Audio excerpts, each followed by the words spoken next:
खिड़कियों पर टैक्स और चाय, एक विचित्र ऐतिहासिक सौदा। क्या आप जानते हैं कि एक प्याली चाय के लिए ब्रिटिश प्रेम ने एक समय उनके घरों में आने वाली सूरज की रोशनी पर टैक्स लगवा दिया था। ये किसी काल्पनिक कहानी जैसा लगता है, लेकिन 1784 में यह ब्रिटिश राजकोषीय प्रणाली की एक कठोर वास्तविकता बन गई थी। इस कहानी के केंद्र में थी हॉनरेबल ईस्ट इंडिया कंपनी और तस्करी की एक बहुत बड़ी समस्या, जो कंपनी के मुनाफे और राष्ट्रीय खजाने दोनों को बर्बाद करने की धमकी दे रही थी। क्या आप जानते हैं कि 18वीं सदी के अंत तक चाय कंपनी के व्यापारी खाते की सबसे महत्वपूर्ण वस्तु बन गई थी। चाय ने कंपनी के व्यापार में उसी तरह क्रांति ला दी थी जैसे पिछली सदी में कपास ने लाई थी। हालांकि इसमें एक बड़ा पैच था।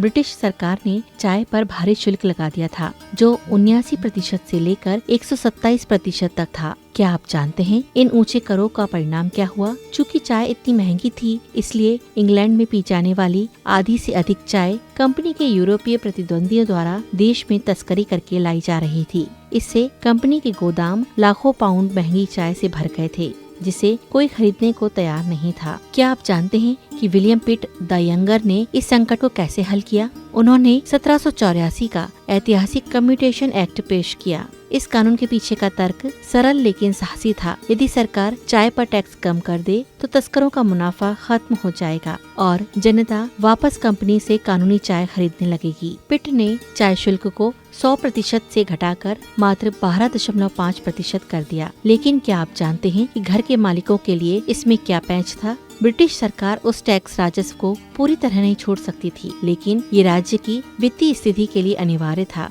चाय राजस्व के नुकसान की भरपाई के लिए पिट ने टैक्स को एक ऐसी विलासिता चाय से हटाकर, जिसे आप पीने या ना पीने के लिए चुन सकते हैं, एक ऐसी चीज पर डाल दिया जिससे घर में रहने वाला कोई भी व्यक्ति बच नहीं सकता था, उनकी खिड़कियाँ।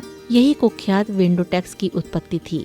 यह शाब्दिक रूप से रोशनी और हवा पर लगने वाला टैक्स था, जिसे यह सुनिश्चित करने के लिए डिजाइन किया गया था कि चाय का व्यापार कंपनी और क्राउन दोनों के लिए लाभदायक बना रहे। क्या आप जानते हैं कि यह अदला बदली ही वह गुप्त इंजन था जिसने कंपनी के बाद के वर्षों को शक्ति दी? 1784 के इंडिया एक्ट के माध्यम से भारत में अपनी प्रशासनिक स्वतंत्रता का त्याग करने के बदले में कंपनी को चीन में यह विशाल व्यावसायिक अवसर दिया गया। क्या आप जानते हैं कि यह कितना सफल रहा? इसने उम्मीद से कहीं बेहतर काम किया।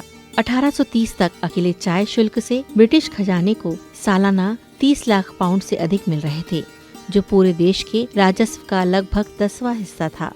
क्या आप जानते हैं कि खिड़कियों पर लगने वाले इस अजीब टैक्स के बिना ब्रिटिश साम्राज्य का इतिहास अलग तरीके से लिखा गया होता? कम शुल्क के कारण चीन में चाय व्यापार की सफलता ने वास्तव में भारत भर में कंपनी के महंगे होते जा रहे सैन्य अभियानों को वित्त पोषित करने में मदद की। यह इस बात की याद दिलाता है कि कंपनी का अस्तित्व अक्सर युद्ध के मैदान में होने वाली घटनाओं से अधिक एक चायदानी में उबल रही चीज पर निर्भर करता था।